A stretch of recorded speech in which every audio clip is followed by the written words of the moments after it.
Welcome friends to another r/malicious compliance video. Today we've got some great compliance stories, and our first story of the day is from Department Killer. If you find that job, take it. Goodbye. Okay, I will, and I'll take the department with me. To keep it vague, my old company was a fairly large real estate investment trust, roughly $10 billion.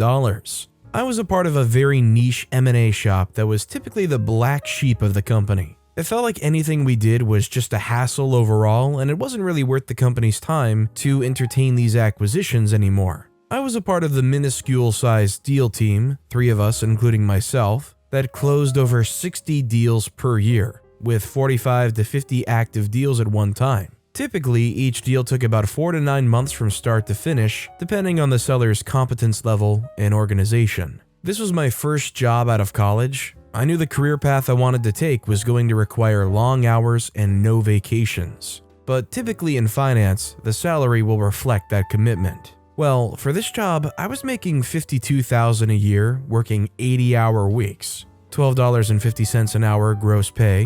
After my first full year, I went to the VP of the department and requested a 20% raise. I was told the basic inflation spiel and got a 2% cost of living adjustment. I think it's important to note here that after I left this company, I found out the same VP received a $2 million bonus. Fast forward a couple of months, every year the company has a meeting where the entire company, 300-ish people, meet at a hotel. They do this to give updates as to what the company has done so far, where they're going, and for team building, of course. In reality, this was a multi-million-dollar event to pat the backs of the executives that really don't do much in reality. As a part of this event, anyone in the company is allowed to send in anonymized questions to the CEO, and he'll read and respond to it if he thinks it's something worth talking about. Just before this company event, 5 people had resigned from other departments in the company. Every one of them almost doubled their salaries at their new jobs. So I decided to ask the question, how do you plan to retain talent when there's other companies offering 2 times the money with half of the workload? The CEO decided this question was hilarious and read it aloud, laughing and responding, "If you find that job," with finger quotes as if it wasn't real, "you better take it. Goodbye." After being treated pretty terribly the last year and a half, including missing my grandfather's 88th birthday due to a last-second PowerPoint that ended up not even being used, I decided that this was the final nail in the coffin. I spoke with one of the recently resigned coworkers about his new company, and soon after, a recruiter from his company reached out to me. I go through the interview process and get the job. I more than doubled my pay when taking the 20% end-of-year bonus into account, and I even got a $10,000 signing bonus. The story doesn't end here. As I gave notice to my wonderful manager, who taught me everything I know, she first told me that she hates me because she's going to have to take over my 19 current deals. But then, shockingly, she confides that after 7 years of working at the company, she's ready to move to greener pastures as well.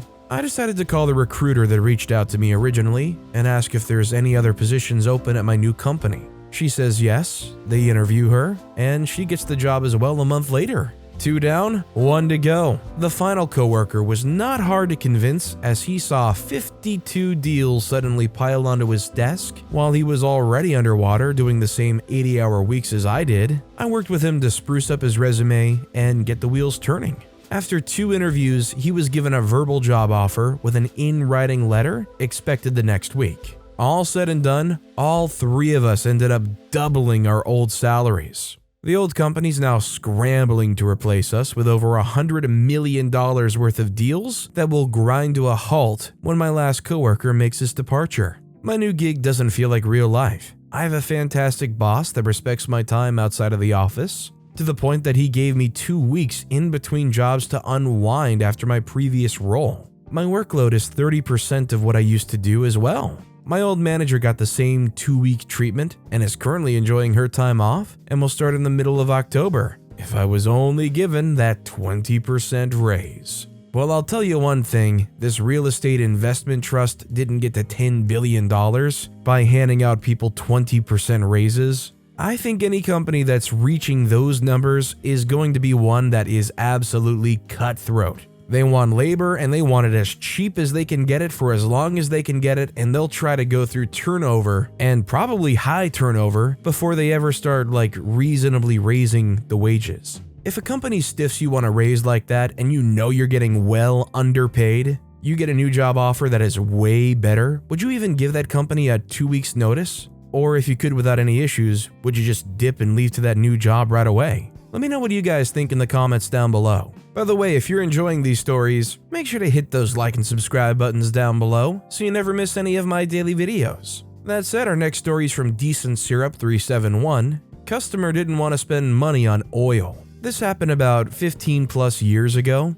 My father owned a successful auto body, and we always had tons of customers. He made every customer feel appreciated and always did extra stuff that he might have seen out of place, etc. We had one guy who brought his car to us, early 90s Buick if I remember. We had done something small on it and it was like a single day job or so. Our shop manager at the time noticed his engine was making a slight knocking noise and checked the oil. It ended up needing 2 quarts to show up on the dipstick. Anyway, he added the oil and the knocking stopped and the engine smoothed out. I realized this isn't a permanent fix, but many people drive like this and have no idea of their engine's condition. They added the oil to the bill, which they only charged $5 total. The guy was furious about the extra money, and even after we explained to him that his engine was knocking, he demanded we take it off the bill and remove the oil. We removed it from the bill and told him to just keep the oil. He was still angry and demanded we remove the oil regardless.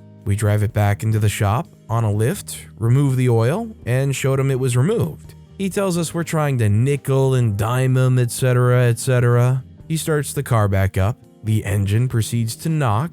He pulls out the driveway and gives it more gas than it needs, gets half a mile down the road, and the engine lets go. I literally don't understand what this guy was complaining about after they said, you know what, just take it, it's free. Dude just got some free extra oil. They diagnosed an engine issue and gave you free oil to fix it. This dude had some weird you can't nickel and dime me principle and died on that hill so hard. Our next story is from Hey You, Yeah Me. I don't want a sandwich, I want a raise. This one's gonna be short and sweet. I won't say company names, but it's not hard to figure it out if you do a little digging. Straight out of high school, I went to work for the world's biggest taxidermy part manufacturer that we'll call McDyke's Taxidermy.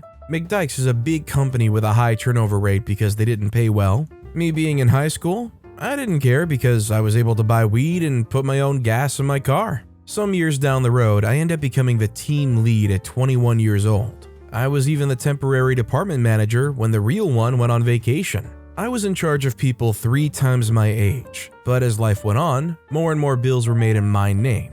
Money becomes an issue and I start asking for a raise. Now don't get me wrong, they gave me a few raises when I wasn't a lead, but that's it. I never got another raise when I was selected to be the team lead. I also later found out that the other leads were making about $5 to $6 more than I was. When I would ask for a raise, they'd give me the same generic crap like last time. The straw that broke the camel's back was when they hired a 16-year-old making the same amount as me. I was pissed. I brought this up with the big bosses and was told I'll be rewarded. The next day, they bought the entire plant a cheap meal from Chick-fil-A. Again, I was pissed. So I found a big boss and told him, I don't want a sandwich, I want a raise. I was told that I needed to find a different line of work for that type of money. After that conversation, I called my uncle and asked if he needed help with his construction business, and he said yes. I clocked out after telling my team and coworkers that I'm leaving, and never went back. I got that raise I wanted, and then some. The only good thing that came out of that job was the leadership experience because I've had 2 job offers as a team lead since leaving McDyke's Taxidermy. After I left that place, I heard it fell to shambles. They're struggling to keep up with the big parts, they can't keep an employee longer than 3 months, etc. And it made me really feel good about myself because I was only 21 freaking years old, putting out more work than some of the 10+ year veterans were. It took me leaving for them to crumble. Just goes to show how much they relied on me, and I am so darn proud of that. Honestly, I think there's no greater vindication than feeling like you're holding a place up, they don't treat you the way you should be treated, and you leave and find out you were exactly right. They needed you all along and you were holding that house of cards up. Our next story is from Ravencrow. I don't want her to ring me up. Okay. When I was in high school, I worked at my local GameStop, and this is my favorite story. The malicious compliance is minor, but I thought the situation was quite funny and absurd. I worked in a very small store in a wealthy town with a bunch of suburban Karens. So outside of the holidays, we typically only had 2 people on a shift. My manager was a super chill 25-year-old stoner skate punk who didn't give a crap as long as you got your work done and hit your targets. I was able to read, do homework, or play games behind the counter when there was nothing else to do, and the dress code was minimally enforced. So one day, I was working with the manager behind the counter, wearing jeans, a black collared shirt, and my typical Hot Topic mall goth makeup and pentagram necklace. It was a slow day, and manager was doing inventory on one of the 2 registers while I worked on the never-ending task of alphabetizing game cartridges behind the counter. A mom came, about 40, and came up to the counter to buy an Xbox 360 controller for her son. I brushed myself off from alphabetizing and greeted her with a smile at register number 2. I said, "Hi, I can ring you up for that right here." She snappily said, "I'll wait." The manager and I exchanged a confused glance. The manager says, "Is there a reason she can't help you?" "I'm in the middle of doing inventory, so it's going to be a while before I'm available." The mom, looking at the manager, says,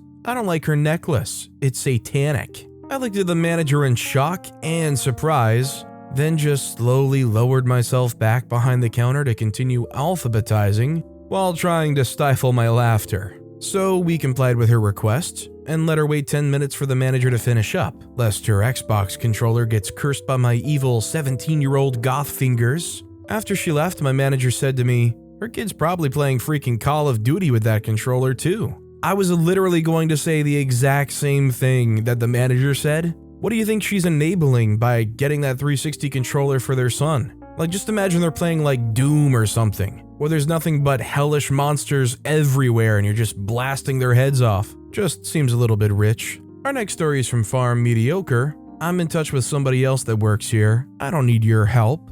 Okay. I work some certain live events, and a lot of my work is making sure crew members and staff receive a credential to be allowed past security. Back in February for a huge event, I spent one morning going back and forth from our remote office to the security gates when I would get word of the next employee coming up. As I stood there waiting, a person on our staff I didn't know showed up. Security tells him he can't get in without a credential. Being in charge of credential access, I nicely ask the man, "Are you here with company name?" They say, "Yes, but I don't need your help. I'm in touch with other employee who I'm sitting next to at the office downstairs." "Oh, okay," I say back.